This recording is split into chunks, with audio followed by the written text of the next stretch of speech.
Hey guys! Hi! Okay, big news! Finally got my surgery date! Yay! So it'll be January 16th, 2017! Woo! Sorry, didn't it? Anyway, so there's a lot of pre-surgical stuff that has to go on. Like testing will happen on the 9th of January. I guess they do more blood work and probably test your urine. They test to see if you have any tobacco in your system. You talk to the anesthesiologist to figure out what's the best course for you to be put under. They give you a whole list packet of all of that fun stuff. So after New Year's, I will be starting my liquid diet, so I'm going to go total bitch mode over it. I feel bad for anyone who lives and works with me, because that's going to be a killer. Good thing is, though, it starts on Monday after New Year's, and it's my day off. So that's good. We'll get that settled and out of the way.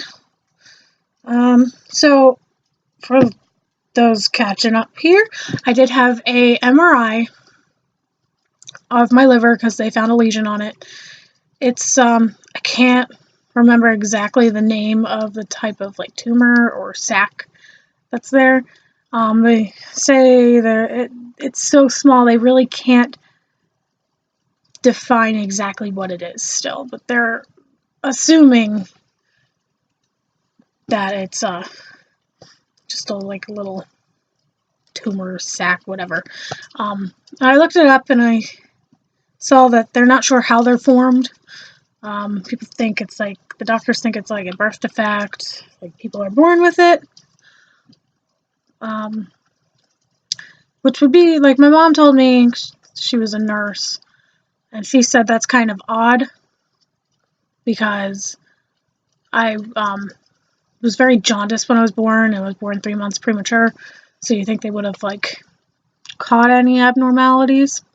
Maybe it's just something that formed over time, and thinking back to the pain that I've been having in that area about 4 years ago, it kind of makes sense. But overall, everything else looks good. My left kidney, which is dead, is shredding, and it's starting to kind of fall apart a little here and there. It's got scarring, it's small, it doesn't function, it's just dead. My right kidney is a little larger than normal due to compensation for not having the left kidney. So that's normal. I do have free-flowing fluid in my pelvis, which could be a number of things. I do have really horrible hip problems, hip dysplasia kind of thing going on. But it also could be ovarian cysts that burst, or it could also be the bladder infection that I've been fighting off. It's not bad. It's nothing major. I've had really bad. It's actually quite subsided since the MRI. So there's that. 2-week liquid diet starts Monday. Not excited, let me tell you. Not excited. At least I get to kind of have final meal. I get to have my alcohol for New Year's, my food for New Year's. I even joke saying I'm going to go to the Chinese buffet on Sunday. Yeah, it's probably just a joke. I really want that to happen. But my grandma's like, oh, you should just wean yourself off of food. You're going to be hungry the next day. It's yeah, I am, but I want the surgery, so I'm going to push through 2 weeks of all liquids. It's going to be insane. I can do it. If everyone else out there can do it, I know I can.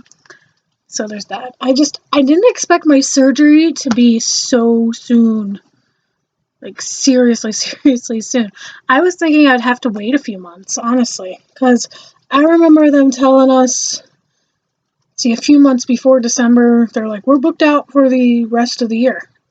Kidding me? The rest of the year? 3 months.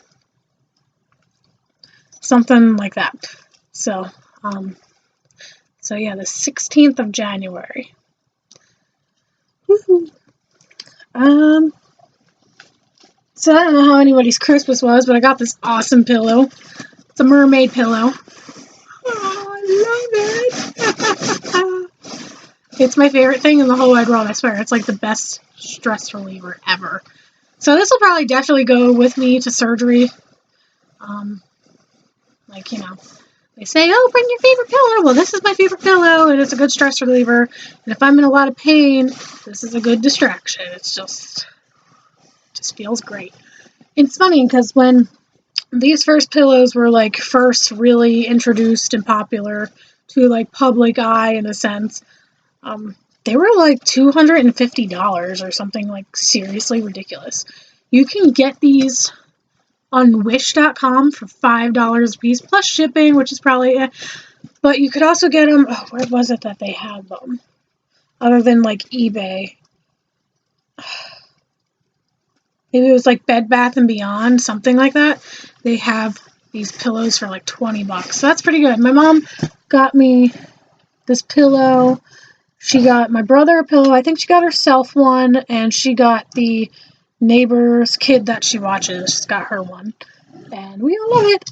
Although I'm kind of jealous of all the other colors everyone else got, especially getting like black and gold one, because that's my high school colors. And I'd also really love a blue and gold because that's my my first college's colors. Went to Pitt. And now I go to Penn Foster to be a vet tech. Woohoo! I don't know. I'm not the smartest, brightest crayon in that box, so third time's the charm for college. I had to leave the first time to take care of my mother. Sorry, this is really distracting. Love it. Let's see what else is going on. So I'll definitely update on how like the pre-surgical stuff goes. I have a device I blow into to help my lungs so I don't get pneumonia. I feel like everyone in the world should have one of these devices and definitely like do it between commercial breaks when they're sitting on their ass watching TV. For real. Like, I'm supposed to be at 3,000 on the meter and I'm at like 2,500, so I'm almost there, but my lungs hurt. And I'm just like, whoa. And then like my grandfather who has breathing issues, he definitely could benefit from using one. And I know he has one, but I think he should use it all the time. And then they gave me an antiseptic wash, which I am to shower the night before and the morning before the surgery. Wash like front, back, ass, crack area. Okay, I have to tell you, they give you like a diagram of where you should wash, and it says backside in the red circled around the ass crack area. And yeah, it's funny. But yeah, this is like, I know like I ramble on in my videos and stuff like that, but I'm trying to give everyone out there who's researching gastric bypass like the biggest reality. The struggles, the wins that you come across. You know, and definitely Christmas, I just kind of like said, okay, I'll go through Christmas, I'll eat whatever I want, and then I'll get back on track after, which I've been doing, you know, relatively okay. Now, though, that like my liquid diet starts Monday, I'm like, I want to eat everything. But yeah, I did gain like a few pounds back. But I generally, like, I was teetering between 218, 220, and then every once in a while go up a little, but then go back down. Now I'm like 220, 223 again. So I'm trying to like, and I know once I start this liquid diet, I know it's going to go down. I know I'm going to lose a lot of weight because your body goes into ketosis. So I can have sugar-free liquids. I can have like G2 Gatorade. The Crystal Light is like big with them. 3 sugar-free popsicles a day. which I don't like popsicles. Oh, I'm doing that Trump thing. um, so there's that. And then there's tomato soup. I can have V8, but only tomato. I can't have the fusion unless it's like diet fusion or splash. It has to be diet, sugar-free. I can't have all those sugars in it. Sugar-free Jello, sugar-free pudding is one of like the snacks that you can have. They kind of list it like, here's your meals with the shakes and the broth, and then they give you a list of snacks, and they want you to have like a few snacks here and there. But I think it was like 64 grams of protein they want you to have per day. No more than like 11 to 15 grams of sugar in anything. Like yogurt, I can have Greek or low-fat, non-fat yogurt, sugar-free, whatever, yogurts. I can have Greek yogurt. I can have a vanilla Greek yogurt, nothing with fruit in it. So at work, we have these Zero Oikos vanilla yogurts. I think I can have those. They have, I think, 11 grams of sugar in it, which is fine. They have a lot of protein in it on its own. So I am going to drink those as one of my snacks. Could have cream of chicken and anything like cream of anything as long as you sift it. Like, you can't have chunks. That's that. I was surprised at the pudding in that it didn't say sugar-free Jello on the list they gave me, but it does say on the list that the nutritionist gave me for the surgery.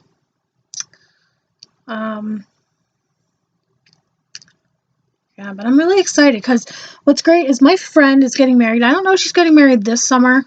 I have a feeling it might be this summer. But anyway, one of my best friends from high school, she's getting married, and the fact that I'm going into this surgery now, I'm going to be relatively thin, at least, fingers crossed everything goes well and I can keep up with everything. I know people have their struggles, but yeah, I'm hoping to look good for her wedding, and I'm pretty sure fingers crossed I'm going to be in her wedding. It's up in New York. Well, at least that's where she's hoping. Her family goes to camp up there. So it's going to be like a cutesy little wedding on the beach. I don't know, lake, whatever.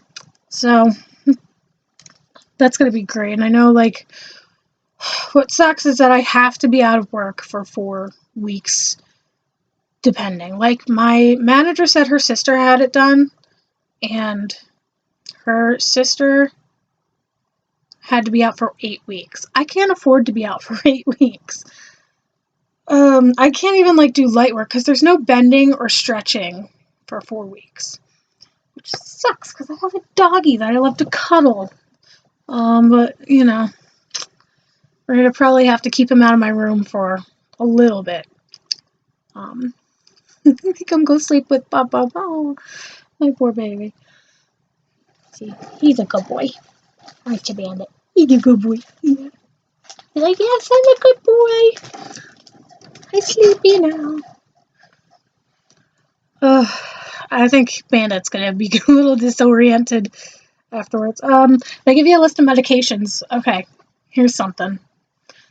You have to give yourself shots, probably in your stomach, because that's what I had to do for my mom when she broke her hip, so she wouldn't clot. So they're gonna teach me how to do it myself. But my grandmother's done it before, so if she has to, she will give me these shots. She's pretty good. She actually helped me with my mom. True story. When my mom had to get it done, I never gave anybody a shot before. I wasn't even thinking like medical profession, so I knew nothing. I stabbed my mom with a needle. She freaked. She thinks that I haven't done it again since then, but I at least did it like 3 more times. My stepdad also gave her shots, and as well as my grandma.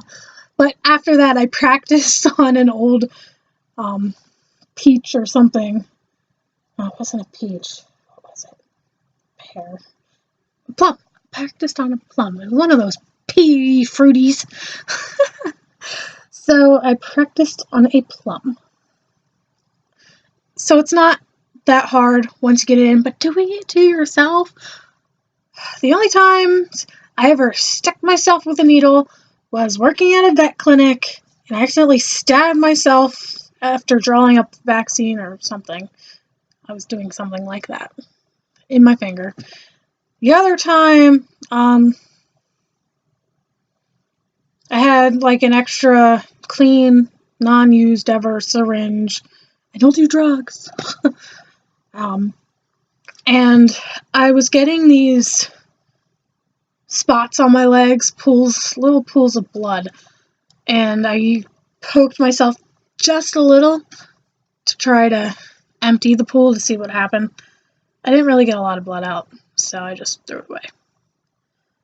Yeah.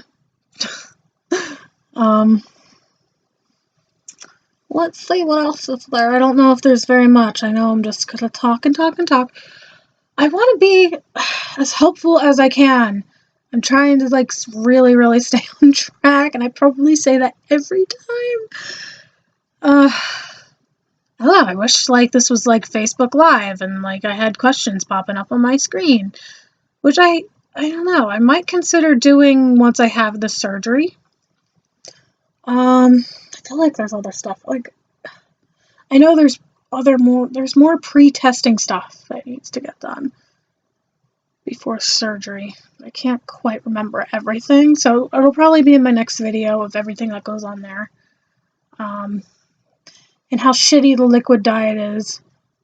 There's got to be some harsh realities with that one. But, gotta lose weight. Ketosis. Which, here's random tidbit. My aunt actually has been doing a ketosis diet, which is pretty expensive if you go through like a place that ships you stuff out and that's what you use.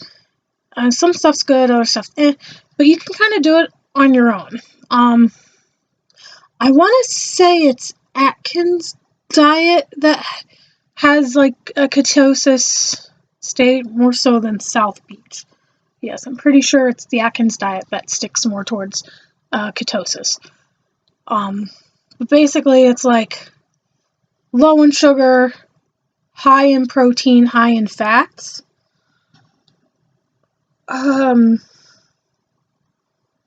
Like I know my aunt could have a lot of cheese items and broth, but she couldn't have pie, staying away from breads, something like that. So like looking over the things that we can have for pre 2 weeks of the liquid diet before and after is a lot like what she's doing, except she's not on an all liquid. That's the only difference. But I was surprised at some of the stuff that she could have. And you know, anyone who's interested in a diet like that should definitely like look into it. And even if you do it for 2 weeks, you're gonna lose some weight. My mom did like an all natural diet where she ate like fresh green beans. I don't even think they were like cooked in anything, no butter, nothing. It was basically natural. You could boil it, and that's about it. She lost some weight from that, but she's big like me, and if she could get her conditions under control, I feel like she could benefit from surgery like this. And based on my success, from what I've learned doing research on the internet, is that based on anyone in your family who's had this done before, anybody, based on their results of their success, chances are you're also going to be very successful. As far as I know, no one in my family has had it done, but here's a cool story. A few days ago, before I got my surgery date and everything, it was like a good sign that this lady comes through my line. I'm like, yeah, I'm not excited about this 2 week liquid diet I'll be on before my surgery. She's like, I had that surgery. She knew exactly what I was talking about. And, she's not the only one. There's other people that knew it because they had family who did it. And, praise to God it worked for them. But this lady, she was elderly. She wasn't young. She had to have been between the ages of 60 and 75. Seriously. And she's like, yes, I had it many, many, many years ago. And it worked great. She said she was on insulin and she didn't realize the insulin was making her hungry. So she would eat and eat and eat all the time because she was hungry all the time, all of a sudden, and gained a lot of weight from it. And now she hardly takes any medication. I don't think she takes insulin anymore. I don't think she's diabetic or that severe. I'm not really sure how diabetes works all too well. But you couldn't tell. She had a little bit of belly, but most elderly people do. She was really thin. You'd never be able to tell she ever had surgery. Even that belly could also be loose skin, So there's that. So that's kind of cool. I took that as a good sign that my meeting with the doctor was going to go well, and I'm ecstatic. I can't wait. I don't know. If I think of anything else to talk about, I'll definitely write it down. I'm not really good at getting to see people's comments or questions. Because I'm not on YouTube all the time. And I don't know how it works. I'm sure if I downloaded the app and used that, it's probably easier than going to youtube.com.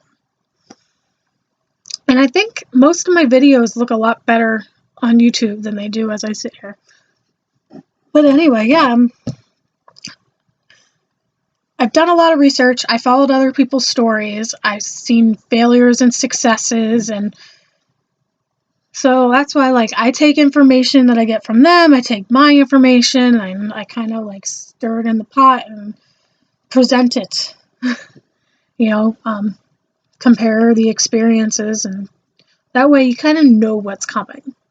For those interested. I mean, I think even if you just do the basic program, if you're not even interested in the surgery, don't go through the classes. But definitely get in touch with a nutritionist. It is so beneficial. And just be if I were to consider this, what kind of dieting do I have to do? What kind of activity do I have to do? It's the most important thing. It's that way if you're ever decide that you can't just, eat right, exercise, and lose the weight because it's difficult for your body to do so, then talk to the nutritionist. Think about the class. Do it. You may not make it to surgery. Some people don't. Some people are so capable of losing the weight after getting instructed by the nutritionist on everything you have to do that they soar and succeed.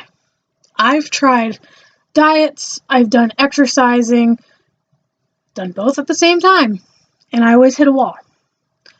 And sometimes I feel like my life is too busy and too hectic to get there,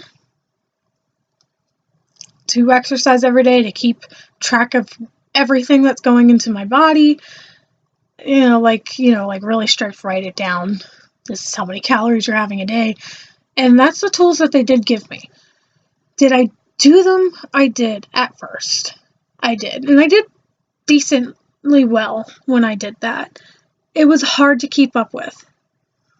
Between school, work, me just wanting to be me, I can be a couch potato at times. It wasn't good it just didn't work for me to an extent. It made me more aware of what I put in my body. I learned limits. Today, for lunch, I had a yogurt for breakfast. For lunch, we went out to eat after my doctor appointment. I had a gyro with fries. I ate half of that. I was really full after that. And that just showed me I'm learning better limitations and knowing to stop, knowing that I can be full from eating half a gyro. And this is someone who went from being able to scarf down a whole gyro and then some, you know, and never feeling full. So it's definitely gotten better. I'm not saying it's 100%. This surgery is going to help. Taking the opportunity of the surgery, it will shift you. Known from other people's experience, it's going to change you. You're not going to have a taste for food. Eating's going to be difficult. Take the opportunity while it lasts, because some people, it can last a year to a lifetime, and other people, it only lasts a few months, few weeks, kind of thing. I'm hoping I'm on the latter with that, and it's more beneficial. I see where the surgery could fail. So I'm going to do the best I can to make sure it doesn't. And I think when you get the surgery, you know it's life-altering. You paid the money for either for the surgery for some people or for the program like I did. That's your money going out. And you had the surgery. You had this life-altering, body-altering surgery. Don't waste it, because you won't get that chance again. I mean, some people do. Some people pay for a second surgery and have it fail multiple times. But like they say, it's life-changing. Take advantage of seeing a psychiatrist, going to the support groups, whatever needs to be done. It's really important. I plan on it. Like I said, I'm going to do the best I can to make sure this stays a success. I know I talked a lot today, so I think for now that's going to be it. And I'll write down anything. Anybody have questions, I'll write down. I'll answer them in my next video. Anything I can think of that comes up, especially on areas that I was kind of like unsure about, I'll, have papers telling me what I was trying to say, because I want everyone to have like the best information possible. But yay, I'm excited. January 16th, 2017. All right, bye guys.